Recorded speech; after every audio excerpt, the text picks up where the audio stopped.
had a quote, and I heard it also, there's other ones that quoted, but a prescription without proper diagnosis is malpractice. I cannot come up here and basically talk to you about scientific analysis because I'm not a scientist. So I'm not going to try to get into scientific areas. I hire PhDs that are smarter than me. When I hire them, I become smarter than them because I'm smart enough to figure out they have the answers. And this is a science-based problem. It's an indoor air quality problem. And as a board-certified indoor environmental consultant, that's why I'm involved in this because that is my forte as an environmentalist. This is an indoor air quality problem. I cannot talk to you about health issues. I refuse to even talk or address about health issues. If you want to know about health issues, we've had some of the two best experts that I've heard, and that's what we need to do. I cannot talk to you about legal issues. I will never talk about legal issues. Why? I'm not an attorney. I can't even speak to you from an analytical or a chemistry standpoint because I'm not a chemist. So I work at Network Against Roads just like many other ones around here. And no one would go to Sears and Roebuck to the 10-speed department, take that guy and ask him to perform heart surgery on you. That would be stupid. You would not go to a grocery store and have a guy begging the groceries take out your bladder. That's wrong. At the same token, you would not hire an attorney to tell you how to remediate Chinese drywall, nor would you go ahead and get somebody as a home inspector or a homeowner or a doctor or anybody else to tell you how to remediate unless they were a remediation specialist. Now, here's what I can talk about. I do remediation. So I'm going to clarify what I'm going to say because I'm going to make some statements. People say, he don't know what he's talking about.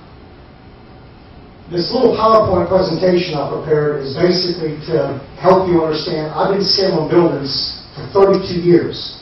If it's a building, it's got a problem, I'm going to go in and diagnose this. I do not do diagnostics unless I can confirm a hypothesis. Until I can confirm a hypothesis, I'm not doing my job. So I want you to understand where I'm coming from when I make these statements because they're based on a methodology that we use in forensic analysis. I am a certified general contractor with the state of Florida. I'm also certified as an indoor environmental consultant. So my forte is basically construction remediation. I don't do new construction. I specialize in tearing apart buildings and putting them back together. Basically residential, commercial, and high-rise buildings. I've overseen about $3 billion worth of construction. Some of these projects I've been involved with over the last 25 years.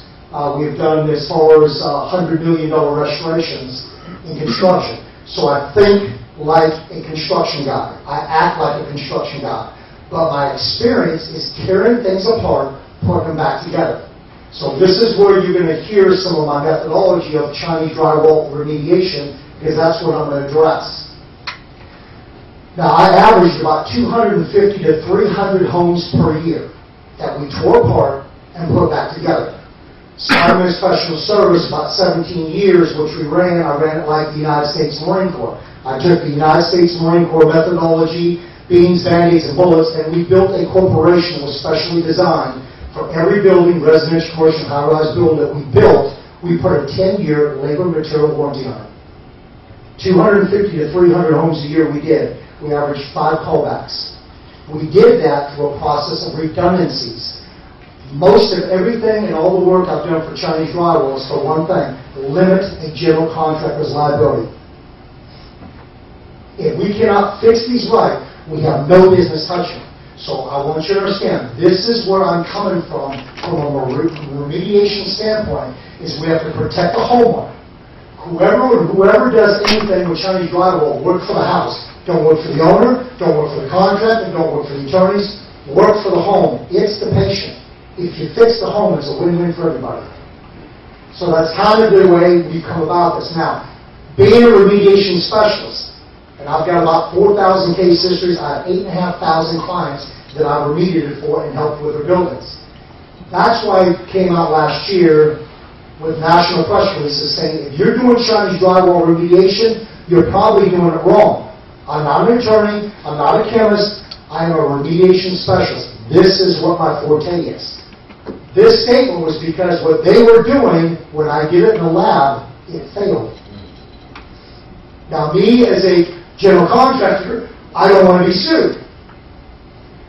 So what I did is I got into this Chinese drywall because it was an indoor quality problem, walked in the home, and I said, show me the nebulizer. You people need a psychiatrist. Y'all not getting sick from Chinese drywall. And they told me these people needed a psychiatrist. This was early last year. So I said, show me the nebulizer. Show me the medication. Show me where you spent $30,000 and show me your kid spitting up blood. And let me look at your 2-year-old baby on the nebulizer. Let me physically see the physical evidence because I'm a forensic investigator. And here's what I found. I found we had unique problems with corrosion. Found we had problems, and so most of this went well beyond me. So what did I do? We formed a company, or basically a work group, Defective Drywall in America. We solicited about 25 different companies with U.S. building laboratories. We got with these people that were smarter than us, and we were going to catch H2S. Good luck. I spent $45,000 in air testing in about 5 months and realized it don't work. I tried, but it doesn't work. Now, people still saying they're going to do clearance testing through air sampling. Okay, we couldn't make it work. We went into homes, and Brian Eisberg gave me his house, said, do whatever you want to do. So I tore apart his house, put it on a flatbed truck, brought it up to the library, and rebuilt every piece of his bedroom, down to the carpet, the padding, everything, rebuilt for the laboratory. And this is actually Brian Eisenberg's house, the senior block, everything we did, and then we began to do testing analysis. Dr. George Lisnick from Graduate University, Florida, Dr. Neil Weinstein. We got with these PhDs, about 12 of them, and I said, you guys are smarter than me. Help me understand the science, because I'm not a scientist. I'll get you the physical evidence. R. Manukian worked on the space shuttle for NASA for air sampling. The guy's a genius. So I said, I'm hiring you. You're smarter than I am. And got with Jack Frost, because I did not believe XRF was accurate. So after 4 or 5 states, Jack came in, hit with XRF, and I started throwing him samples. I knew exactly where they came from, what houses in 4 or 5 states, and then I threw in a bunch of domestic. He hit every single one of those samples perfectly, 100% accurate, for several hours. I said, my goodness, that sure beats going into a house and putting holes all in the house, trying to find the problematic, corrosive, defective, whatever you want to call it,